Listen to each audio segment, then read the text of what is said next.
Hello बच्चों, कैसे हैं आप सभी लोग। उम्मीद है आप सभी अच्छे होंगे। और जैसा कि आप सभी को पता है, नवोदय विद्यालय समिति के फॉर्म आ गए हैं और 31 तारीख को लास्ट डेट है। तो जिन्होंने फॉर्म नहीं भरे हैं वो जल्द से भर दें, और जिन्होंने नहीं भी भरे हैं वो ज़्यादा परेशान ना हो, क्योंकि संभवतः 7 फरवरी या 15 फरवरी तक डेट बढ़ने की उम्मीद है।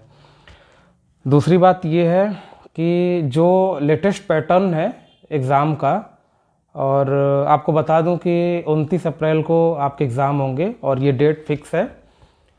और फॉर्म फिलअप करने के लिए 31 जनवरी तक डेट है, लेकिन अभी उम्मीद है कि 7 फरवरी या 15 फरवरी तक डेट ये बढ़ जाएंगे। और लेटेस्ट पैटर्न जो है उस पर आज हम बात करेंगे। क्या आपके एग्ज़ाम का क्या सिलेबस है, कितने क्वेश्चंस आएंगे और आपको क्या तैयारी करनी है। तो आपको पता होगा टोटल 80 क्वेश्चंस आएंगे और 100 नंबर के ये क्वेश्चंस होंगे। 2 घंटे का एग्ज़ाम होगा आपका। और ऐसे बच्चे जो फिज़िकली हैंडीकैप्ड हैं या विकलांग हैं उनको आधे घंटे उनको एक्स्ट्रा मिलेगा, मतलब उनके एग्ज़ाम 2.5 घंटे के होंगे। अब सिलेबस पे हम आते हैं। तो 3 पार्ट में आपका सिलेबस है ये। और पार्ट में क्या है, एक पार्ट में मेंटल एबिलिटी के क्वेश्चंस हैं जो सबसे ज़्यादा होंगे। 40 प्रश्न मेंटल एबिलिटी के होंगे जिसकी मार्किंग होगी 50 नंबर की। और मैथ के 20 क्वेश्चंस होंगे और उनकी मार्किंग होगी 25 नंबर की।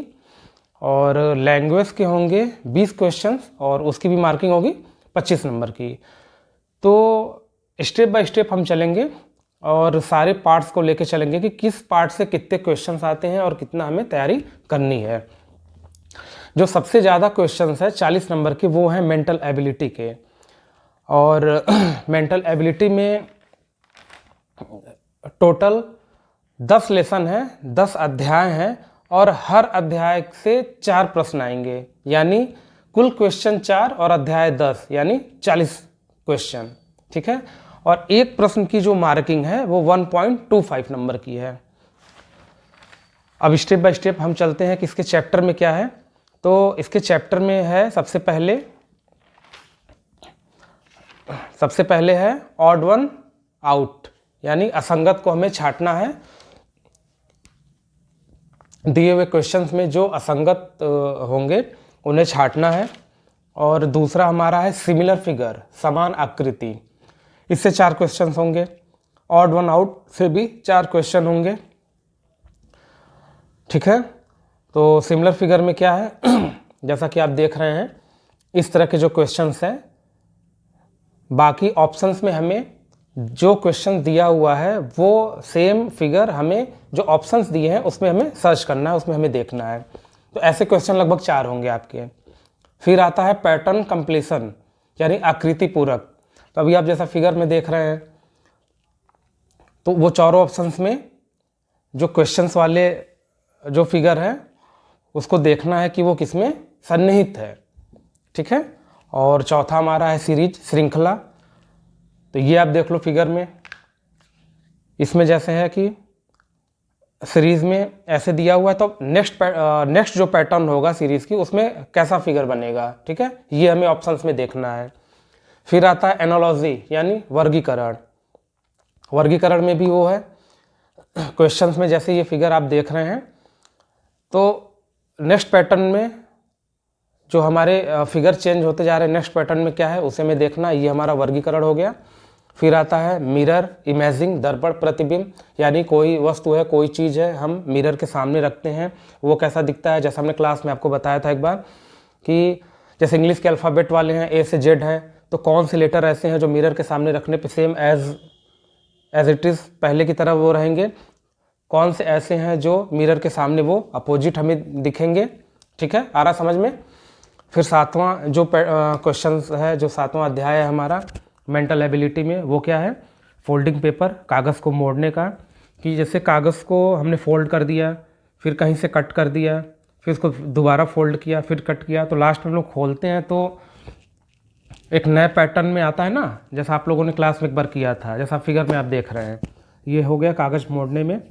और फिर 8वां अध्याय हमारा क्या है, जियोमेट्रिकल फिगर्स, यानी ज्यामिति आकृति। तो इसमें जैसे आप फिगर में देख रहे हैं इस तरह के पैटर्न के क्वेश्चंस आते हैं। और 9वां हमारा है कट पीस, कागज़ के टुकड़े। तो कागज़ के टुकड़े में भी क्या है, एक कागज़ को मोड़ के फिर उसको बीच में फाड़ें या एक सिस्टमेटिक तरीके से उस पर कट का निशान लगाएं और लास्ट में उसको खोलें, तो किस पैटर्न पे ये क्या बनता है, ये हमारे क्वेश्चंस आ जाएंगे। और आखिरी हमारा है 10वां एम्बेडेड फिगर्स, छिपी हुई आकृति। मतलब जैसे आप क्वेश्चंस में देख रहे हैं, इस तरह का जो पैटर्न है फिगर का, ये ऑप्शंस में हमारे किस में ये छिप जाता है, किस में ये छिपा हुआ है, किस में ये पहले से सेट है, वो हमको देखना है। तो ये 10 अध्याय हमारे हो गए और हर एक अध्याय से 4 क्वेश्चन आएंगे, यानी 40 क्वेश्चन। एक क्वेश्चन की मार्किंग होगी 1.25, यानी 50 नंबर का ये हमारा हो गया। ठीक है, ये हमारा पार्ट 1 है। अब पार्ट 2 है हमारा मैथ में। मैथ से क्या है, 20 क्वेश्चंस आएंगे। इसमें क्या हमें करना है, 20 क्वेश्चंस हैं और मेजरली हमें 20 लेसन्स जो है मैथ के उसको कवर करना है। और हर एक लेसन से 1, 2 या 4 क्वेश्चन, 3 क्वेश्चन, मतलब 2 से 4 क्वेश्चन के एवरेज में ये 20 लेसन हमको ध्यान देने हैं। कौन कौन से वो लेसन हैं, सबसे पहला है नंबर सिस्टम, संख्या पद्धति। इसमें आपसे 2 क्वेश्चन इससे आएंगे। दूसरा है Roman number system. Roman number system से अभी तक तो कोई क्वेश्चन नहीं पूछा गया है, अमूमन पूछा भी नहीं जाता है, बट इसका मतलब ये नहीं है कि हम उस लेसन को ध्यान न दें। ठीक है। तीसरा है होल नंबर। होल नंबर में क्या है, पूर्ण संख्याएं हैं। ठीक है, तो ये इसमें से 1 या 2 क्वेश्चन आते हैं। चौथा हमारा है फ्रैक्शनल नंबर, भिन्न संख्याएं, इससे 2 क्वेश्चन आते हैं। पांचवा है डेसिमल नंबर, दशमलव प्रणाली, इससे हमारे 2 क्वेश्चन आते हैं। और छठा है एलसीएम और एचसीएफ, जिसको हिंदी में हम क्या बोलते हैं, गुणनखंड और गुणक, जिसको आप कहते हैं ना लघुत्तम समापवर्तक, महत्तम समापवर्तक। तो इसमें से 4 क्वेश्चन आते हैं। और 7वां हमारा स्क्वायर एंड स्क्वायर रूट।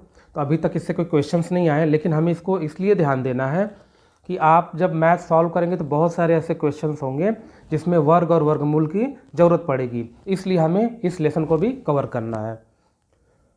ऐसे ही हमारा क्यूब एंड क्यूब रूट है, उसको भी देखना है। अभी तक तो इससे क्वेश्चंस नहीं पूछे गए हैं, लेकिन इसका मतलब ये नहीं कि इसमें से क्वेश्चन नहीं पूछे जाएंगे। मे बी 1 या 2 क्वेश्चंस आ जाएं। और जो मैथ हम सॉल्व करेंगे उसमें कुछ क्वेश्चंस ऐसे आएंगे जिसमें हमें क्यूब और क्यूब रूट की ज़रूरत पड़ेगी, तो इस लिहाजा इस वजह से भी हमें ये लेसन देखना है। ठीक है, आ रहा है समझ में। फिर हम आते हैं 9वां, ये क्या है, मापन के अनुप्रयोग, एप्लीकेशन ऑफ मेजरमेंट। ठीक है, इससे क्वेश्चन आते हैं। उसके बाद से अगला इसमें क्या है, अगला हमारा है सिंप्लीफिकेशन। वो जो बोर्ड मास वाले फॉर्मूले पे आप लोगों को जो बताया गया था कि सबसे पहले ब्रैकेट के सॉल्व करते हैं, फिर ऑफ को करते हैं, फिर डिवीजन को करते हैं, फिर मल्टीप्लिकेशन को करते हैं, फिर एडिशन एंड लास्ट में सब्सट्रैक्शन। तो सरलीकरण वाले जो क्वेश्चंस हैं वो इसमें से उससे क्वेश्चंस पूछे जाते हैं। फिर हमारा है औसत। तो अभी तक तो औसत से भी क्वेश्चंस नहीं आए हैं, लेकिन हमें इसको भी गो थ्रू होके चलना है, इसको भी देखते हुए चलना है। फिर 12वां हमारा है प्रतिशत, परसेंटेज। एक क्वेश्चंस इससे पूछे जाते हैं, लेकिन दूसरे क्वेश्चंस में इसकी ज़रूरत पड़ती है, इसलिए भी हमें प्रतिशत को जानना है। फिर हमारा 13वां क्या है, प्रॉफिट एंड लॉस। इससे एक क्वेश्चन पूछे जाते हैं, लाभ और हानि वाला। जैसे जो आपको बताया गया था कि कोई सामान आपने खरीदा और फिर आपने 5 रुपये 10 रुपये बढ़ा के आपने बेच दिया, तो आपने कैलकुलेट कर लिया कि हमें 5 रुपये का फ़ायदा हुआ। या हमने 2 रुपये कम में इसको बेच दिया, तो आपने कैलकुलेट किया कि हमें 2 रुपये का घाटा हुआ। ठीक है, तो ये प्रॉफिट एंड लॉस के ये क्वेश्चन आते हैं, एक क्वेश्चन इससे आता है। फिर हमारा आता है सिंपल इंटरेस्ट, जो ब्याज वाले क्वेश्चन थे। तो इसमें हमें मूलधन, समय, दर, इसको देखते हुए ये ब्याज हम जो निकालते हैं, इससे 2 क्वेश्चंस आते हैं हमारे। फिर आता है रेशियो एंड प्रोपोर्शनल, अनुपात और समानुपात। ठीक है, हालांकि इससे क्वेश्चंस अभी तक तो नहीं पूछा गया था, लेकिन मान के चलते हैं कि एक आध क्वेश्चन पूछा जा सकता है। फिर हमारा है यूनिटरी मेथड। इसका क्या मतलब है, ऐकिक नियम वाले क्वेश्चन, मतलब जैसे 4 पेन का मूल्य 10 रुपये है तो 5 पेन का मूल्य कितना होगा, आ रहा समझ में, इस तरह के क्वेश्चन। फिर हमारा है वर्क एंड टाइम, समय और कार्य। 4 लोग मिलके काम को कितने दिन में करते हैं, तो 2 लोग मिलके कितने दिन में करेंगे, इस टाइप के जो क्वेश्चन है, एक क्वेश्चन इसमें आते हैं। फिर हमारा है चाल, समय और दूरी, जैसे वो जो क्वेश्चन बताया गया था, क्योंकि कोई बिजली का पोल है और कोई ट्रेन गुजर रही है और वो ट्रेन 5 सेकंड में उसको क्रॉस करती है, तो हमें उसके पैटर्न पे हमें क्वेश्चन पूछे जाते हैं, वो हमारे हो गए। फिर हमारा है क्षेत्रफल, परिमाप और आयतन, ये बहुत इंपॉर्टेंट है, मेंसुरेशन का पार्ट जो है, इससे 3 क्वेश्चन इससे पूछे जाते हैं, ठीक है। और लास्ट हमारा है 20वां, सन्निकटन, मतलब सन्निकटन का मतलब नज़दीक में क्या चीज़ें हैं, जैसे 6.21 6.21 लिखा हुआ है, तो इसके पास की कौन सी संख्या है, इस तरह के क्वेश्चन हमारे किस में आते हैं, सन्निकटन में, ठीक है। अब हम चलते हैं आगे लैंग्वेज के पोर्शन में। देखो ऐसा है, लैंग्वेज के पोर्शन में 4 पैसेजेस में वो पार्ट में आपके क्वेश्चंस आएंगे। 4 पैसेज होंगे, एक पैसेज से 4 क्वेश्चन, यानी 4 पैसेज से 16 क्वेश्चन, ठीक है। 4 पैसेज से 16 क्वेश्चन हो गए।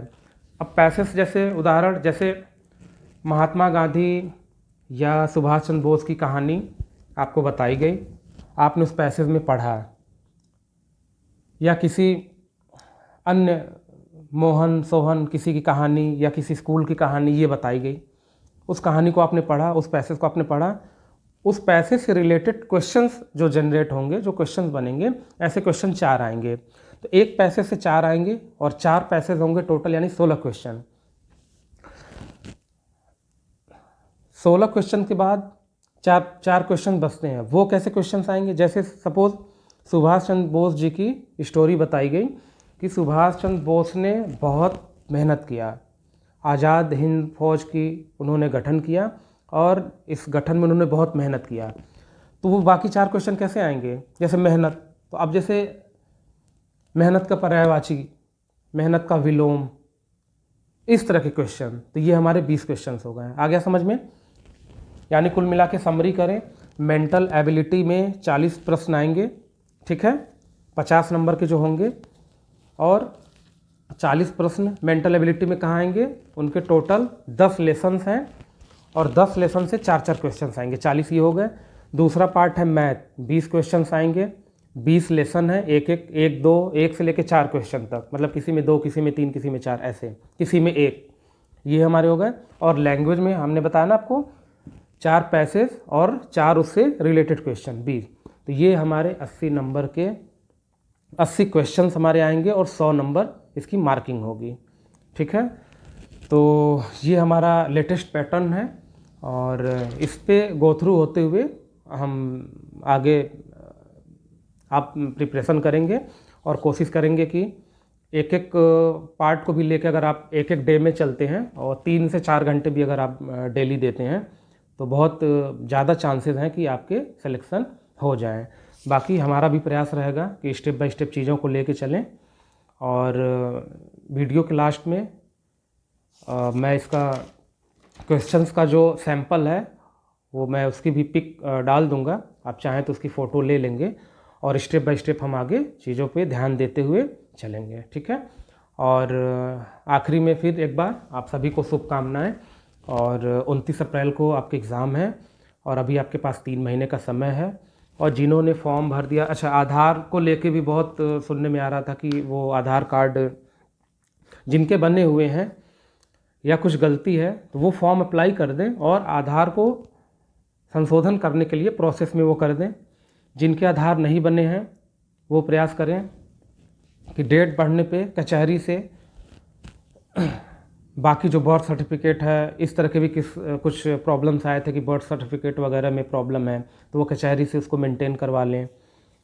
और बाकी कुल मिला के जो और डॉक्यूमेंट जितनी भी ज़रूरी है तो हमने आपको बता दिया था, उन सबको लेके पूरा करें। और उम्मीद है कि 7 या 15 फरवरी तक डेट बढ़ेंगे तो जिसके फॉर्म रह गए हैं वो फॉर्म को फिल कर दें और अपनी तैयारी फ्री माइंड होके पॉजिटिव होके अपनी तैयारी करें, ठीक है। नमस्ते बच्चों।